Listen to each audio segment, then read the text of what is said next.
So we've got Lyle here. We've been working with St Andrews and Lyle for, I don't know, what, the best part of the last 7 years. And we've gone through the journey with them from on-prem to a lot of stuff in Azure. So I just had a couple of questions I wanted to flick through.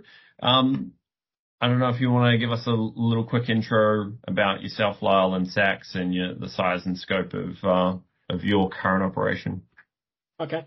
Look, I'm Lyle. I'm the IT manager here at St Andrews. I've been here for a really long time. I'm a permanent fixture of the place now, piece of furniture. But anyway, so I guess that's important to know because I've been involved in education for over 20 years. So I've seen, all the goods, the bads. I've been on the waves of every single thing that's come through, from smart boards to iPads that are going to save the world to, all of this stuff, which was all wrong. We've got about 1,350 to 1,400 students here now, around 350 staff plus another 100 casuals and so on, all on top.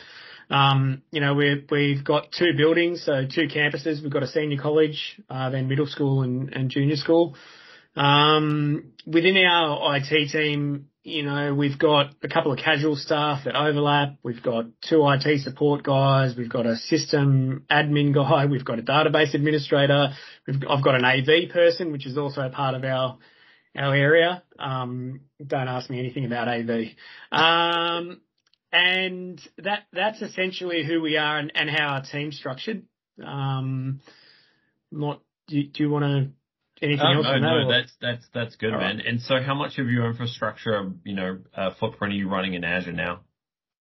Look, it's an interesting question in terms of percentages. I would somewhere hazard 60 to 70% of our environment is now all in there. Gotcha.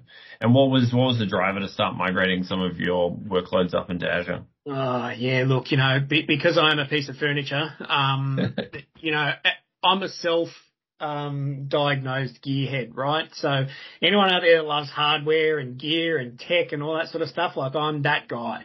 So for me, the cloud thing, when it first started popping its head up, I thought, oh, great, here's another thing, this is another thing. And we were running, traditional data center with, underfloor air conditioning, which sometimes became underfloor heating. And, we were paying all the bills and all that stuff, the racking, the space, the aircon, the batteries, all the bits and pieces. We had good old HS22 blade servers and all that stuff. And we had gear coming out everywhere.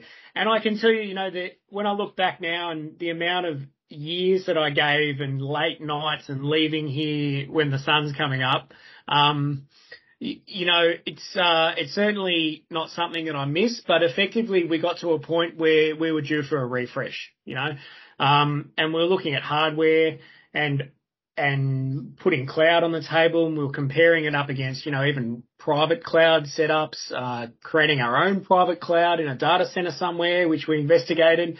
We priced everything out and, we started researching, I guess the more public offerings as a whole. And that was, your AWS's, your Microsoft's, we even looked at Google at some point. And that's really kind of was the journey for us. And I found myself I remember, it's funny, I look at it now and I can't even believe it, but I was at a Nutanix demonstration, without dropping any brands in it. But, we were looking at this hardware and all of this consolidated approach of all these devices, and it was cool. And I was sitting there thinking, this is cool, but it's 10 years too late. I should have been looking at this 10 years ago, not now. And it just felt wrong.